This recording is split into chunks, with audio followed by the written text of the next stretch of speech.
The Sour Grape by Jory John and Pete Oswald.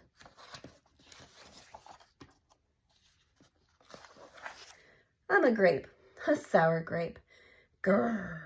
If somebody upsets me, I'll remember it.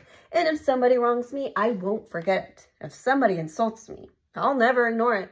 Nope. See that banana over there? That banana slipped and bumped into me, so I'm holding a grudge. You see that orange?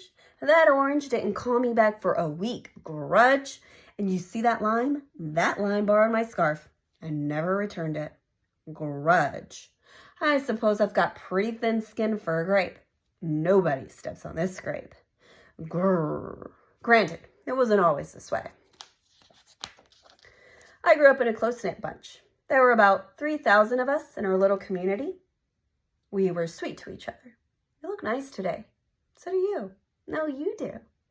We all lived on a vine, and sure, it was a bit claustrophobic, especially when we were trying to get ready in the morning. Are you done in there? Come on. But my family was ripe with humor, goodwill, and warmth. We did our best with what we had. Are you going to finish that?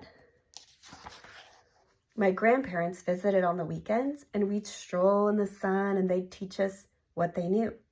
They said that it took a bunch to raise a seed. They said that good grapes roll their own way in life. They told us to be kind, forgiving, considerate, and grateful. Or grateful, my grandpa said with a wink. Above all, no matter what life throws at you, and there will be a lot, try to stay sweet, my grandma said. Indeed, we said in response. And for a while, I was the sweetest of the sweet. I said please. I said thank you. I brushed aside life's little annoyances. I knew how good I had it. Oops, no problem at all. But then one day, something changed in me. It was my birthday. I had rigorously and vigorously planned a big party for weeks. I'd sent out invitations and with a date prominently displayed. Get this, I had a Ferris wheel, a magician, and hay rides. I had snacks upon snacks upon snacks. The highlight of the party, though, was a fireworks display, which would happen at sundown. I stood out front and waited for folks to arrive. I had a gigantic smile on my face, and I waited, and everyone was a little late. It seemed no big deal, no big whoop. So I waited. A tumbleweed rolled by. A coyote howled in the distance. Ooh, and the sun sank behind the hills. And I waited. Nobody showed up. I mean, nobody. By the time the fireworks show started with me as the sole spectator, I was scowling. I considered everybody I'd invited, and only one thought came to mind. Grudge, grudge, grudge, grudge, grudge, grudge, grudge, grudge, grudge.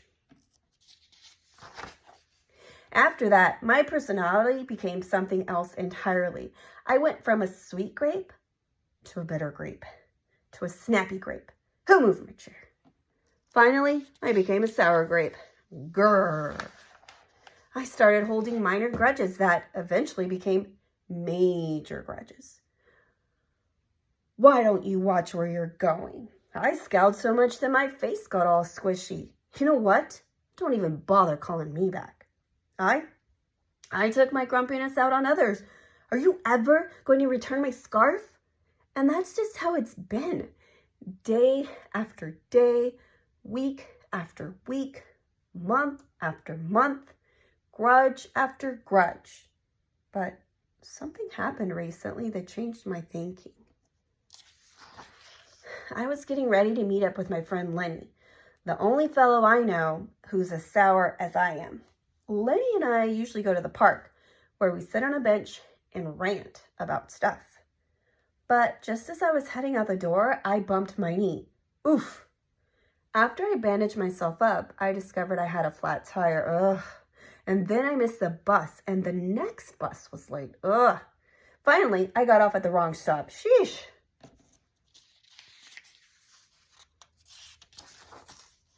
By the time I arrived at the park, it was getting dark, and Lenny was fuming and furious. With a frown and a furrowed forehead, he looked His face looked all squishy.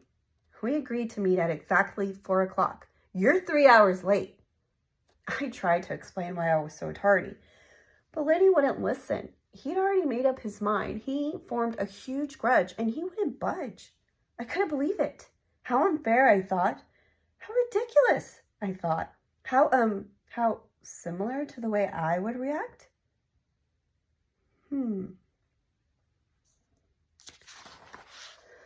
Lenny was pretty worked up. He was pacing back and forth, emitting occasional grumbles. His tone was tart, so I gave him a little space. Besides, it was nice out. I noticed the sky changing colors, the melodic chirping of the birds, the evening breeze, the buzz of the park's insects coming alive at night. I suddenly felt grateful and peaceful and calm. Had I been missing all this simple beauty because I was too busy complaining? Meanwhile, old Lenny stormed off muttering something about disrespect and lack of consideration, and I'm pretty sure I heard him add a grr or two. I walked home. I pulled a dusty box out from under my bed. There were old family photos inside. I spotted myself in one of the pictures. I was so sweet. I knew that little Grape from the photo was still a big part of me deep down. It would just take some work to get back there again, and that was the exact moment I found the invitation I had sent out for my infamous birthday party. The one where nobody showed up. It said May 31st. But wait a minute here. My birthday was on May 21st. Alas, I told everyone to come on the wrong day. Gulp. It was all my fault. I realized nobody's perfect. Not even me. After that day, I started noticing other things too, like how remaining sour all the time is so draining. I'd wasted so much energy holding grudges when I could have easily cleared the air if I'd felt hurt. And yes, I still get upset from time to time, but that's okay because now I talk and I listen and I work things out instead of just walking away. My sourness is fading. I'm letting go of all my grudges. And hey, it's working. Slip-ups happen. I'm glad you're okay. Aw, thanks. That scarf looks sublime on you. Why don't you keep it? Really? You're the best. Aren't you glad we got to catch up? I'm so grateful that we did. Sure, sometimes I still let out a little grrr when I'm frustrated, like this grrr.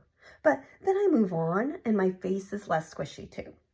Oh, and don't worry, things are okay with Lenny again. Gosh, sorry I'm late. You must be furious. No big deal, my friend. You know what? If you look at things in the right sort of way, and if you remember to be kind, considerate, forgiving, and grateful, life really can be pretty sweet. Yes, indeed.